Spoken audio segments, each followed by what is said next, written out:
Good evening. I'm just going to make a few comments. I want to talk about three things. And basically it's some of the same things that Walter Sutton talked about. Networking, making friends, taking risks, and working hard. Taking risks is extremely important. I was sitting there thinking back in 1958, Walter, when I was in the 8th grade, in Houston, Texas. And we had I attended my first career day. And I said to my counselor, I want to be a lawyer. And she said, no, you don't want to be a lawyer. I said, I do want to be a lawyer. She said, no, you don't want to be a lawyer. I went home, I talked to my parents. I said, I want to be a lawyer. They said, you don't want to be a lawyer. So the rest of, I won't say the rest of my life, but all of my, remaining of my junior high career, and my high school career, and my college career, everybody told me I didn't want to be a lawyer. Everybody told me that I had such a wonderful scientific mind that I wanted to be a mathematician. But I wanted to be a lawyer. In fact, my freshman year, Walter, I majored in pre-law and political science. At the end of the year, I went to the head of the department and I said, Dr. Robinson, I'm having trouble in your department. He said, what is it, Douglas? I said, well, you know, all my composition teachers have told me all my life that you're a very succinct writer, so I assume I'm a succinct writer. I said, but in your department, when we have to write these papers, everybody keeps telling me they're not long enough. And when I inquire as to what's missing, what's incomplete, they can't tell me. So he picked the paper off his desk, he held it up, and he said, Douglas, it's got to weigh something. I said, thank you, Dr. Robinson. He said, what are you going to do? I said, I'm going to change my major. He said, to what? I said, mathematics. He said, I thought you wanted to go to law school. I said, yes, but I want to get out of undergrad school first. And so I majored in mathematics.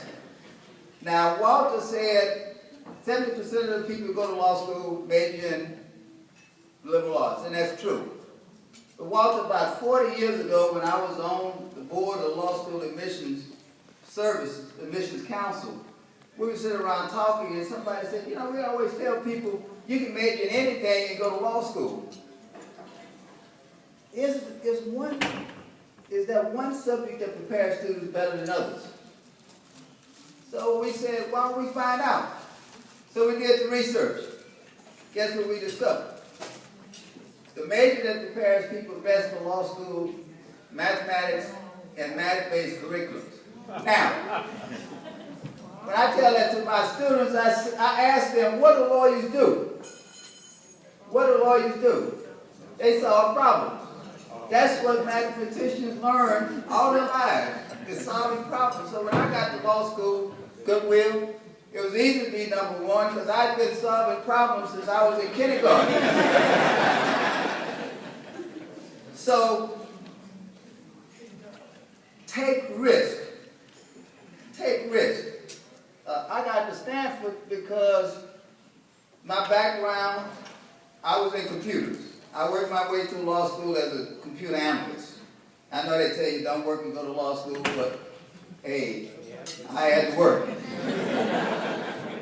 So I went to one of my advisors and I said, look, I said, this computer, there's a relationship and an intersection between this new technology and law, and nobody's taking a look at it. Where can I get some money to take a look at it?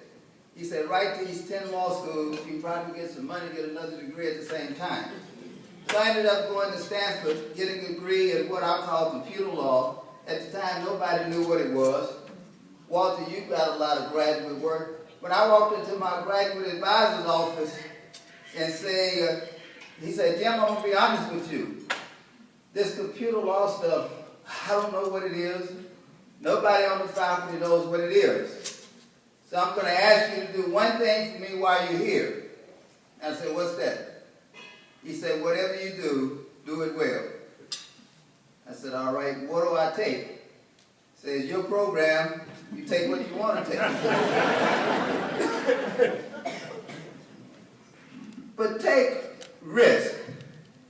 When I left Stanford and came back to Houston, people said, don't go back to Houston. Why would you go to an African-American law school? I didn't want to teach law. I tell you, I went to law school to be Johnny Cochran. I didn't go to law school to be a law professor. But one day my advisor said, Jim, teaching law isn't as bad as you think it is. Why don't you give it a try? Try it a year or two. If you don't like it, you can always litigate. So I decided to take him up on it. I tried it. 3 months into it, I realized that I didn't like it. I realized I loved it. And I said I was going to stay in it until I didn't love it anymore. I've taken a lot of risk. And one of the reasons I've been able to take risk is I've made a lot of friends, and I've always worked hard. I always tell people, every job I've ever had, Thurgood Marshall, Cleveland State, Syracuse, Northeastern, IBM, NASA, Thurgood Marshall, Florida A&M, every job I've ever had, somebody called me. Somebody called me, and there was one reason, well, two reasons they called me. One is everybody likes me. But the second one is, I work hard.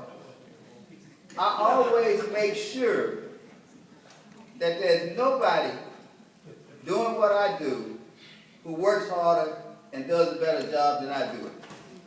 I'm telling you, always make sure that nobody works harder than you and does a better job than you. You'd be amazed. I mean, every job I've had, I just got calls out of the blue. Half the people I didn't even know. They said, we're looking for somebody to do this. And for some unknown reason, when we call around the country, your name keeps coming up.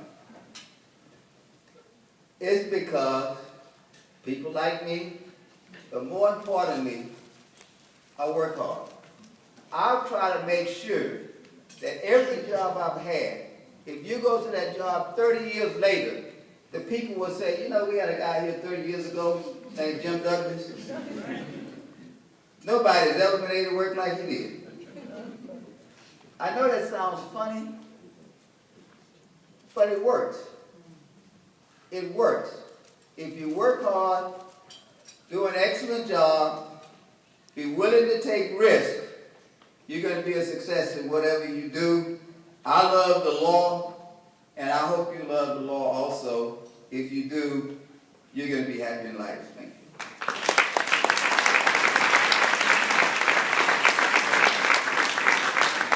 I'd like to just briefly add two things, well, three things. One, Dr. Douglas